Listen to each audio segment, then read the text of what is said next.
እንደምናችሁ የተወደዳችሁ ተመልካቾቻችን አዲስ አበባን ልዩ ገጽታ ካላበሷት ስራዎች መካከል በቀበና ተገኝተናል። ዛሬ አስገራሚ ነው። በአካል መጥታችሁ ስታዩት የሚገርም በጣም በቃላት ሁሉ የሚገለጽ አይደለምና እዚህ ቦታ መጥተናል። በጣም ብዙ የምናወራው ነገር አለ። በጣም ከሰሞኑ በተለያዩ ሚዲያዎች አይተነው ነበረ ምርቃቱን አስመልክቶ ማለት ነው።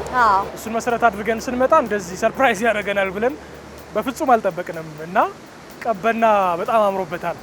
ዘፈን የሚገባው አሁን ነበር። እውነት ነው። አየህ እዚህ ሰፈር ያደጉ እዚህ ሰፈር የኖሩ ሰዎች ስለ ቀበና የተለያየ ትዝታ አላቸው። በጣም ብዙ የሚያጋሩን ነገር አለ። ግን ደግሞ ሁሉም የሚስማማበት ላለፉት 5-10 ዓመታት የፍሳሽ ማስወገጃ ሽታው ማያሳልፍ በዚህ በኩል አፍንጫን ይዘህ የምታልፍበት ቦታ ነበርና አሁን ግን እዩት እንግዲህ ከቃላት በላይ ምን አለ ከማሳየት ውጪ። አዲስ አበባ ጀልባ ያለው ብዬ አስቤ አላቅም ነበር እውነት ለመናገር። ውሃ እንደዚህ በጀልባ እንደዚህ በታንኳ እየተቀሰፈ አያለው ብዬ በፍጹም አስቤ አላቅም። ግን እንደዛ እያየን ነው። ይሄ በጣም ትልቅ የወንዝ ዳርቻ ልማት ነው። ልማቱ የሚጀምረው እንጦጦን መሰረት አድርጎ ነው። ስለዚህ ፕሮጀክቱ ራሱ የእንጦጦ ቀበና የወንዝ ዳርቻ ልማት ነው የሚሰኘው። ፀሐዬ ዮሐንስ ቀደም ሲል እንደዚህ መሆኑን ሳያቅ የተቀኘለት ያዜመለት ወንዝ ነው ከጀርባ የምትመለከቱት።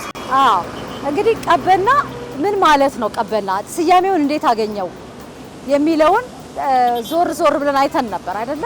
የአዲስ አበባ ከተማ መንገዶች ባለስልጣን ያጋራው የፕሮፌሰር ሪቻርድ ፓንክረስት ጽሑፍ የሆነው አንድ የአገሬው ሰው ከብቶቹን ይዞ እየተሻገረ ያለ ቀበናን ያየዋል። ከዚህ ውሃ ጠጣ ይላል እና ቅዝቃዜውና እርካታው በጣም ደስ ስላለው ቀበና ነው። በቋንቋው በጣም ደስ የሚል እርካታ የሚሰጥ የሚል ትርጉም አለው የሚል አይተናል። እና በእርግጥም እንግዲህ ትርጓሜው ያከነበረ ቀበና በተፈጥሮ እጅግ ንጹህ እጅግ ውብ ለተጠሙ ደግሞ እርካታን የሚሰጥ ቦታ ነበረ ማለት ነው። ከዚያ በኋላ ነው እንግዲህ የሰው ልጅ ያበላሸው። በትክክል በነገራችን ላይ ከጀርባ የሚመለከቱት ግድብ ወንዙ እንደዚህ አይነት ግድብ ይገባዋል ብሎ ማሰብ በጣም የንስር አይን ይፈልግ ነበረ። ለመጀመሪያ ጊዜ እዚህ አካባቢ ድልድይ የተሰራው ቀደም ሲል አንቺ ያልሽው መረጃ 1902 ዓመተ ምህረት ላይ አንድ የውጭ ሀገር ዜጋ ጓደኛው በዚህ ጎርፍ በመበላቱ ምክንያት ሰፈሩ ድልድይ ይፈልጋል ብሎ በዛ ዘመን ድልድይ ሰርቶ እንደነበረ መረጃዎች ያሳያሉ። እንግዲህ ያ ካገለገለ በኋላ ከብዙ ዓመታት ዘመናት በኋላ ቀበና በንስር አይን ታይቶ ለዚህ ደረጃ ደርሷል ማለት ነው። አሁን ቀበና እንደምታዩት እንግዲህ መዝናኛ ነው። በጀልባ ትሄዳላችሁ። ከዚያ ደግሞ ልክ እንደኔና እንደ ሀብቴ አለባበስ አስተካክሎ ለሚመጣ በደንብ በእግሩ እየተንሸራሸረ ንጹህ አየርን የሚያይበት ነው። እንደዚሁም ደግሞ እንደምታዩት ግድብ ሁሉ አለው። ሬስቶራንቶች፣ ካፌዎች፣ ሁሉን ነገር ባንዴ የያዘ ቦታ ሆኗል። እንግዲህ ይሄን ይመስላል። በጣም አሪፍ ዝግጅታችን የቀበናን የልማት ኮሪደር የወንዝ ዳርቻ ልማቱ ነው የሚመለከተው። ሁሉንም ማየት አንችልም፣ ምክንያቱም ይሄ የወንዝ ዳርቻ ልማት እስከ አቃቂ ወንዝ መገናኛ ድረስ 10.5 ኪሎ ሜትር ይሸፍናል። በዛ መሃል በጣም ብዙ መሰረተ ልማቶች ተገንብተዋል። ብዙ የቱሪስት ስፍራዎች ተገንብተዋል። እኛ አሁን ካለን ሰዓትና ከወቅቱ ዝናባማነት የተነሳ የተወሰኑትን ዞር ብለን ለማየት ሞክርና መጨረሻችንን እዚሁ ማታ እናደርገዋለን የጀመርንበት ቦታ። ስለዚህ 10 ኪሎ ሜትሩን እንኳን ባንሄድ የተወሰነውን ዞር ብለን እናያለን። አብራችሁን እንግዲህ ተጓዙ፣ አብራችሁን ሁኑ። አዲስ አበባ ምን ያህል እንደተለወጠች እንግዲህ አብራችሁን በመዟዟር ትመለከታላችሁ። ከኤንቢሲ ውድ ጋር ቆይታ አድርጉ።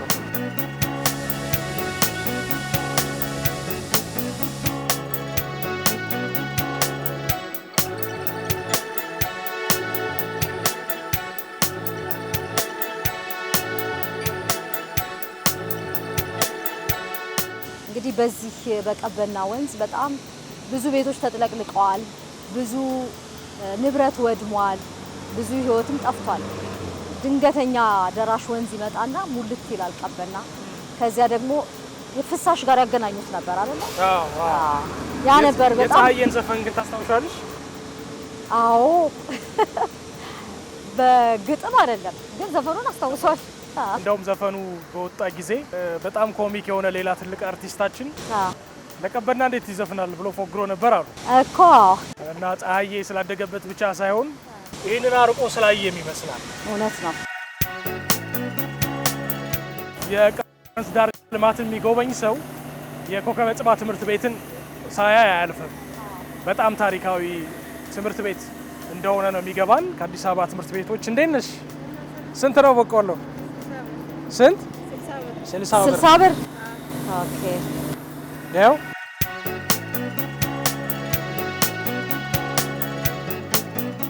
ያቃጥል። አሪፍ ነው። እሺ እንጂ ቆንጆ በቆሎ እኔ አቃጥለኝ። ይሄን ሊጎበኝ የመጣ ሰው በቆሎ እየበላ ደግሞ ቢሄድ የሆነ ትርጉም ይሰጣል ከክረምቱ ጋር። በጣም ጊዜው በጣም ደስ ይላል። አየሩም ትንሽ ወደ አመሻሽ ላይ ነው ያለ ነው አሁንና በቆሎ ሲጨመርበት እንዴት እንደሚያምር ማሰብ ነው።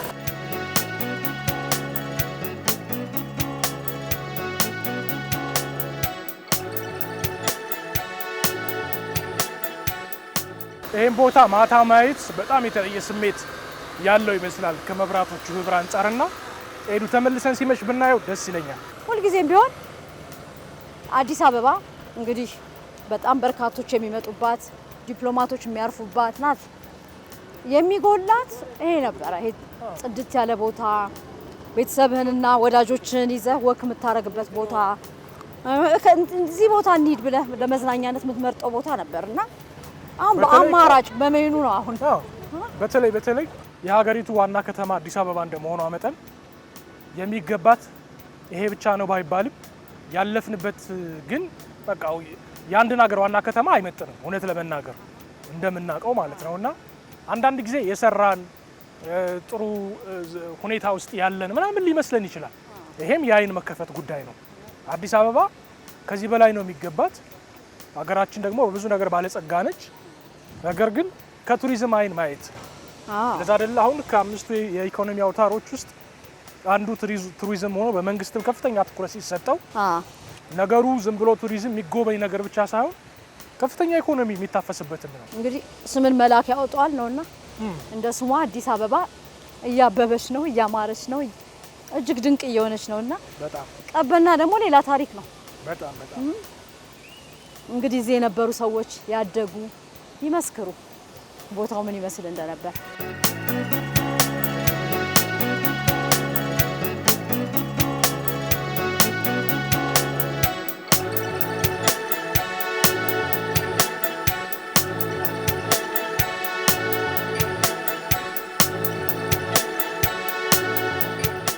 ቀበና ከፍተኛ የሆነ ብትነት የነበረበት ስፍራ ነው። እንዴት ናችሁ? ሰላም ናችሁ? አለን። አሁን አፍንጫ የሚያዝበት አይደለም። ውሃው ላይ እጃችሁን ዘርግታችሁ ቀዝቀዝ የምትሉበት መጀመሪያ ውሃ የጠጣው ሰውዬ እንዳለው አይነት ስሜት የሚገርመው ምን መሰለሽ ነው ከተከፈተ እኮ አይ ቲንክ ሳምንት አልሞላው ማለት ገና እንደተከፈተ አካባቢ ነው የመጣ ነው። ግን ሰው እንደዚህ አይነት ቦታ በምን ያህል ደረጃ ይናፍቅ ይፈልግ እንደነበረ ማሳያው ነዋሪ የሆነ ፓርክ በጣም ብዙ አመታትን ያስቆጠረ መናፈሻ ነው የሚመስለው።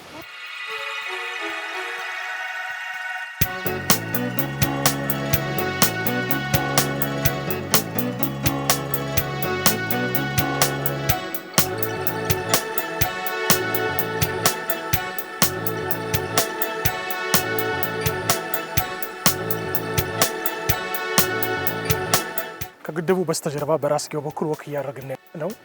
እዚህ አካባቢ ስንደርስ ትንሽ መስደንግጥ ነገር አይተናል። ምንድን ናቸው ግን? አንበሳ ነው የሚመስሉት። ከሩቅ ጅብ ነበር የመሰሉኝ። ከዛ አንበሳ መሰሉኝ፣ ነብር መስሎኝ ነበረ። በጣም ኮረብታው ላይ ሆነው በጣም ተቆጥተው ነው። በተለይ እዚህ አካባቢ የነበሩ ይሆን? ምናልባት ታሪካዊ ትስስር ካለው ለምን ድሮ ጫካ የነበረ ይመስላል። አረንጓዴ ስሜት አሁንም ድረስ አለው። ቦታው ራሱ ይሄ የሚታየው አረንጓዴ ስሜት የኮከበ ጽባህ ትምህርት ቤት ነው አይደል? ጀርባው ይመስላል። እሱ ጀርባ ነው የሚመስለው። እንግዲህ ለወክ በጣም ተመራጭ ነው። አሁንም በርካታ የምናውቃቸውን ሰዎች ጭምር ወክ እያደረጉ እያየን ነው። እዚህ መስመር ላይ ተመልከቱ። እንግዲህ አሁን ወንዙን ተከትሎ ነው አይደል እየሄደ ያለው? ወንዙን ተከትሎ ወደ ግድቡ ይሄዳል። ወንዙን በግራና በቀኝ በኩል ልምላሜ ያለ ካፌዎች አሉ፣ መዝናኛዎች አሉ።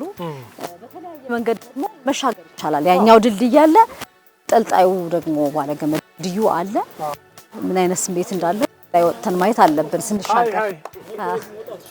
ወክ እያደረጋችሁ እንዴት ነው? ሰላም እንዴት ነህ? ደህና ነህ? ስራ ጥሩ ነው? ናይስ። ብዙ ጎብኚዎች ናቸው ያሉት። አሁን እንዲገርም እንዴት ናችሁ? ሰላም ነው? ሰላም እንዴት ናችሁ? እግዚአብሔር ይመስገን። እና በዚህ በኩል ይመስለኛል አይኸው እንትን ይላል ተንጠልጣይ ድልድይ ጥሩ የመዝናኛ አማራጭ ነው። እስኪ ደግሞ በላዩ ላይ ዘና ብለው እየሄዱበት ነው። እኛም ዘና ብለን እንሻገርበትና በዛ በኩል ያሉትን ደግሞ እናያቸዋለን። ይሄ ቦታ የሆነ ኮረብታማ ቦታ ወደ ሆነ ሌላ ቦታ ላይ የሚወስድ አይነት ስሜት አለው። ይሄ ራሱ እኮ ሰው ሰራሽ ነው በነገራችን። ግን የተፈጥሮ ነው የሚመስለው። የተፈጥሮ ይመስላል። ብቻ ምን አደከማችሁ አዲስ አበባ ላይ ወክ ስታረጉ በብስክሌት ስትሄዱ ጤንነታችሁን በዛው እየጠበቃችሁ እንደሆነ ሊሰማችሁ ይገባል።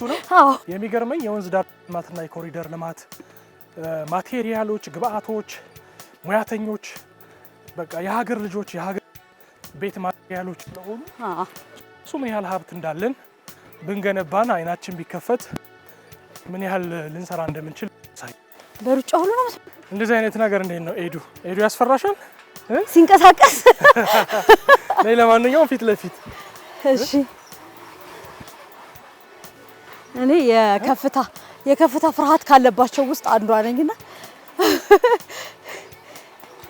እንዳትደገፊ። አስፈራም?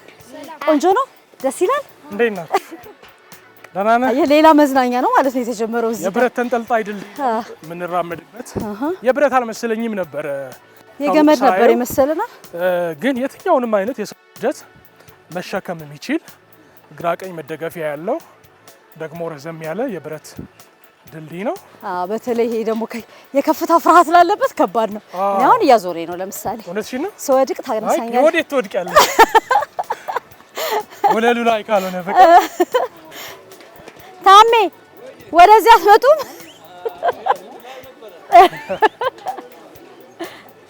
በርካታ ሰዎች ወክ እያደረጉ ነው። አርቲስቶችም እያለፉ ነው። ሰዎችን ሁሉ እያየን ነው። መጀመሪያ ላይ ይሄ ምንድነው የከፍታ ፍርሃት ያለበት ሰው ነው። አሁን ከፍ እያልኩ ሲሄድ ትንሽ እንትን አረጋለሁና በኋላ ግን ለመድኩት። እንደውም እንደ ልጆቹ ሳልሮጥ ሁሉ አልቀርም። የሆነ ስሜት አለው፣ የዘውዛል፣ የልጅነት ስሜት አይነት ይመልሳል። ደስ ይላል። በነገራችን ላይ ለኮከበ ጽባህ ትምህርት ቤት ተማሪዎች አዲስ ነገር ይመስለኛል። ጥሩ መዝናኛ ለረፍት ጊዜ ኢቭን አጠቃላይ የወንዝ ዳርቻው ለንባብ ምቹ ነው። መቀመጫዎችም ካፍቴሪያዎችም ስላሉትና በጣም ብዙ ትርጉም ነው ያለው ለከተማው ሰው። አስደሳች ነው። አንዱን ስትጨርስ ሌላ እንደገና ሌላ ስትጨርስ ማለት የተለያየ አይነት ነገር ስለሆነ በመንገድህ ላይ እንደ እረፍትም ራስን እንደ መፈተሻም ነው። በትክክል ምን አይነት ስሜት እንዳለው አሁን ልናገር። አሁን ዘና ብያለሁ። የሆነ ህፃን ልጅ እንዲተኛ እንቅልፉን የሚወዝበት አለ። እንደሱ አይነት ስሜት ነው። አሁን ገብቷል። ዝም ብለህ ቁጭ ብትል እንቅልፍ ሁሉ ሊወስድ ይችላል። እርግጥ ስላለ ነው የማባበል እንደዚህ አይነት ስሜት አለው። ያረጋግጋል ነገር። ቅድም እኮ ህፃናቱ ስለተሯሯጡበት ነው ያኔ ትንሽ ያስፈራል በጣም እንዴ። ቆንጆ ያት እንዴት ለልጆች በጣም ደስ ይላል። መዝናኛ ሆኗል ለልጆች። በነገራችን ላይ እዚህ የምታያቸው ህፃናት የዚህ ሰፈር ሰዎች የዚህ ሰፈር ልጆች መስለውን ነበር አይደለም። አብዛኞቹ በጣም ከርቀት ነው የመጡትና በምን ያህል ደረጃ ሰው ባጭሩና በቀላሉ እንዳወቀው ነው የሚያሳየው። እናንተ የኬት ሰፈር ነው የመጣችው? እንዴት ናችሁ? ከየት ሰፈር ነሽ? አያት። ያው አንቺስ? አንቺስ? ከአያት ነው የመጣችው? ሁላችሁም ከአያት ነው? ከየት ነው የመጣችው? ጎበዞች። ከአያት ጎሮ፣ አያት፣ ሴምሲ። እናንተስ? እንግዲህ ወደ ቀበና መጥተው እየተዝናኑ ያሉት። ከቀበና ከየት ነው የመጣው አንተ? እኔ ከባልደራስ። ከባልደራስ።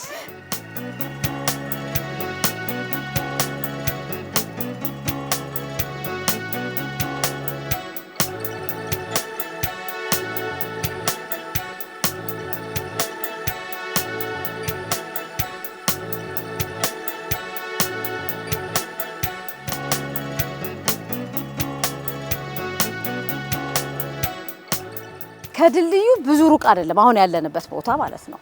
ግን ድልድዩ ጋር ያለው እይታ ሌላ ነው፣ እዚህ ጋር ያለው እይታ ደግሞ ሌላ ነው።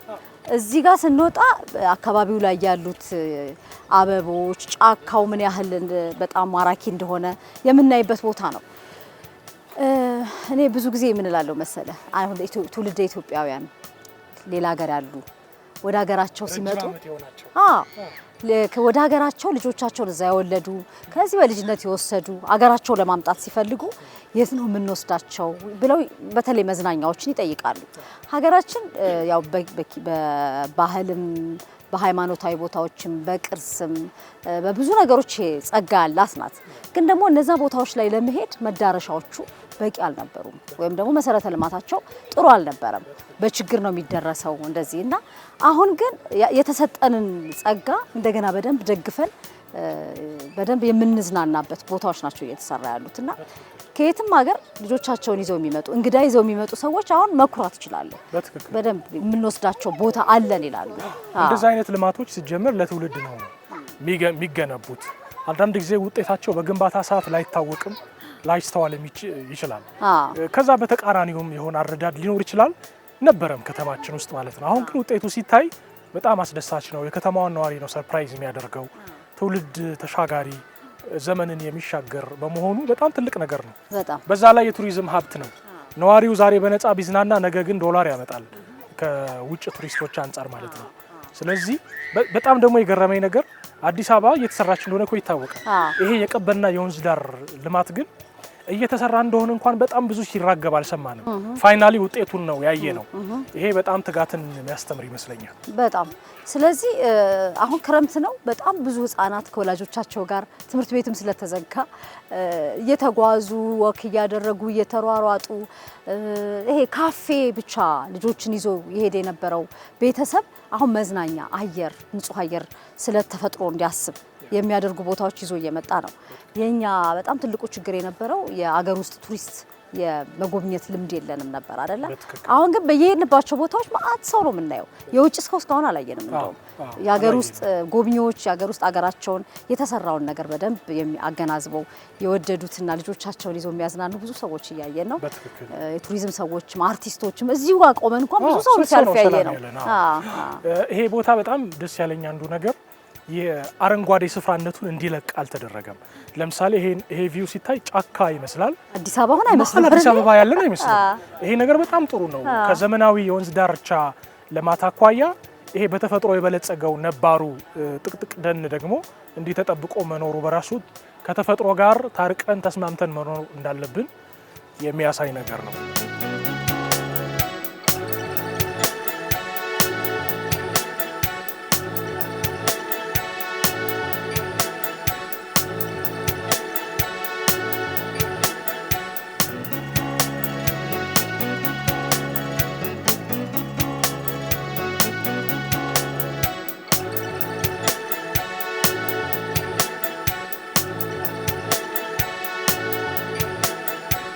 ቀበና አካባቢ አመሻሹ ደግሞ እንዴት ሞቅ እንደሚል እንድታዩት ነው ወደዚህ የመጣ ነው።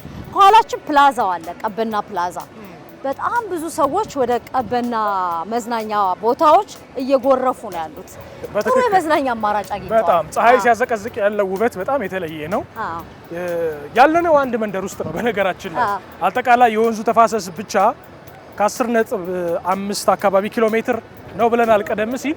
እኛ ግን ወደ ታችም ርቀን አልሄድንም። አንድ አካባቢ ሆነን የተለያየ ነገር ግን አይናችን እያየ ነው።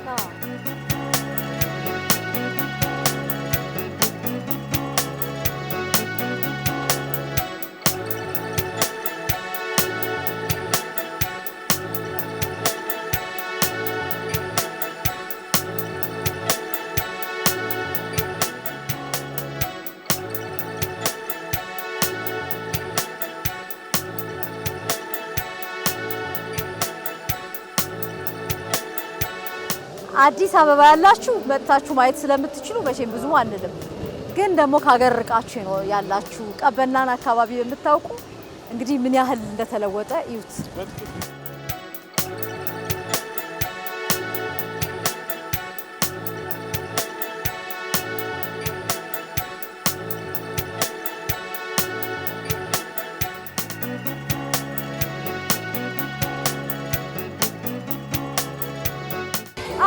ቀበና ነን ያለነው። ዱባይ ያለን ነው የሚመስለው። ቢች ላይ ስጓዝ ለመጀመሪያ ጊዜ አሁን ቢች አለን አዲስ አበባ መሀል ላይ ቀበና ላይ ቢች አለን የምንዝናናበት እጅግ ውብ የሆነ በጣም ለመምጣት ጉጉት ላይ ናቸው። የምር በጣም ደስ የሚል እኔ ማመን አልቻልኩም። በጣም ደስ ያለኝ በእውነት ቆንጆ ቢች እዚያ መሀል አዲስ አበባ ቀበና ላይ ይሄን የመሰለ ቢች ተሰርቶልናል። አሁን ምን ቀረ እንግዲህ ምንም። ልጆቻችሁን ይዛችሁ ለምትመጡ ወላጆች በጣም ልዩ ስሜት ባለው መንገድ ልጆቻችሁ እንዲያሳልፉ እንዲያመሹ ስትፈልጉ እዚህ ይዛችኋቸው ኑ። አዲስ አበባ የድሮ የብክለትና የብክለት ስፍራ የነበረው ቦታ ላይ ቢች ላይ ልጆቻችሁን ማዝናናት ትችላላችሁ።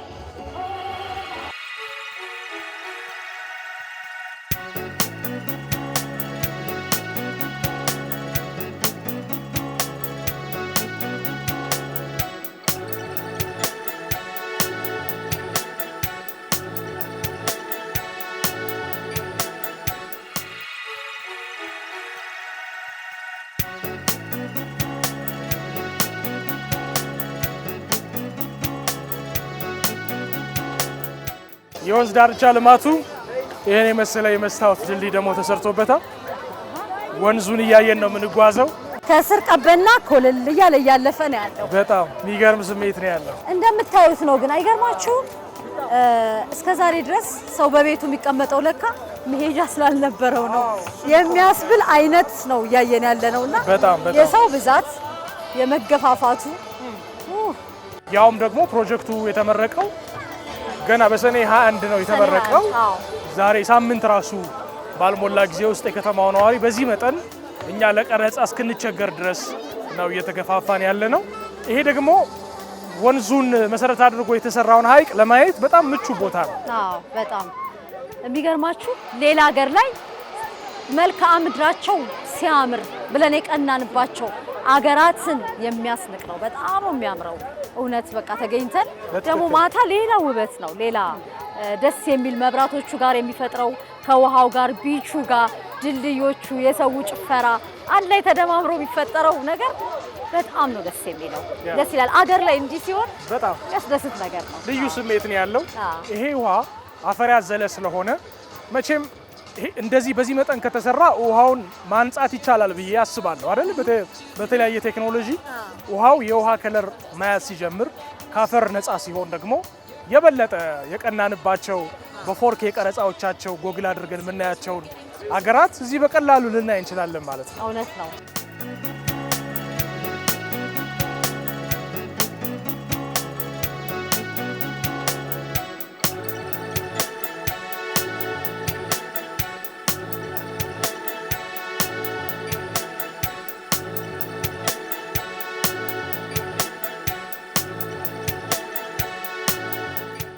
በነገራችን ላይ በተለምዶ እሁድና ቅዳሜ ነው አይደለ የመዝናኛ ቀናችን የሚሆነው ከስራ ውጭ።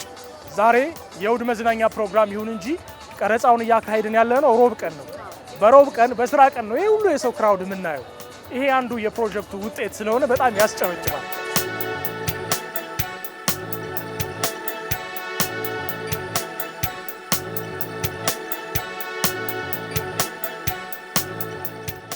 የቀበና ሽርሽራችንን የጀመርነው ከቀኑ 9 ሰዓት አካባቢ ነበረ።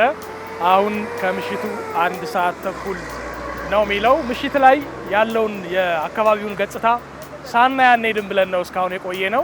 እስከዛ ድረስ ግን ዞር ዞር ብለን በጣም ረጅም ነገር አየን፣ ብዙ ወክ አደረግንና ምንም ሳይሰለቸን ብርቱ ሁነን ነው እስካሁን ያለ ነው። አንዳንድ ቦታ ላይ ያለነው ቀበና ነው እያለን የምናሳስበው ቦታው የት ሀገር ነው ብላችሁ እንዳትጠራጠሩ ከማለት አንጻር ነበርና እንግዲህ ተፈጥሮና የሰው ልጅ መልካም እሳቤ ተደማምረው ቀበናን ሌላ ተአምራዊ ውበት አላብሷታል። እጅግ ውብ ነገር ነው እዚህ ቦታ ላይ ያየነው። መልካም ነገር ሲሰራ ብዙዎችን አሰባስቦ በአንድ ስፍራ ላይ እንደሚያገናኝም አይተናል። ዛሬ ቀበና ላይ የተሰባሰበው ሕዝብ ይሄንን ንግግራችንን ወይም ደግሞ ይሄን እሳቤ ያስመሰከሩልን ናቸው። በትክክል የተመረቀው ሰሞኑን ነው። ሳምንት ራሱ አልሞላውም እውነት ለመናገር እኛ የመጣንበት ቀንና በዚህ መጠን የህዝብ ጎርፍ ነው ያለው። በተለይ ወላጆች ከልጆቻቸው ጋር ጨለም ሲል አመሻሽ አካባቢ ጀምሮ በርካታ ሰዎች ናቸው እዚህ የተገኙት እና ይሄ በምን ያህል ደረጃ ህዝቡ እንዲህ አይነቱን መናፈሻና መዝናኛ ይናፍቅ እንደነበረ የሚያሳይ ነገር ነው። ውጤቱ ደግሞ በጣም ጥሩ ሆኖ አይተነዋል። ስለዚህ ከዚህ በኋላ አዲስ አበባ ስንመጣ የት እንሂድ የሚለው ጥያቄ ብዙ አሳሳቢ አይደለም። ብዙ መዳረሻዎች ተሰርተዋል። የቀበና ደግሞ ልዩና ተአምራዊ ነው። እኛ ያየነውንና እኛ ያስገረመንን እናንተ መጣችሁ እንድትጎበኙ እንጋብዛለን።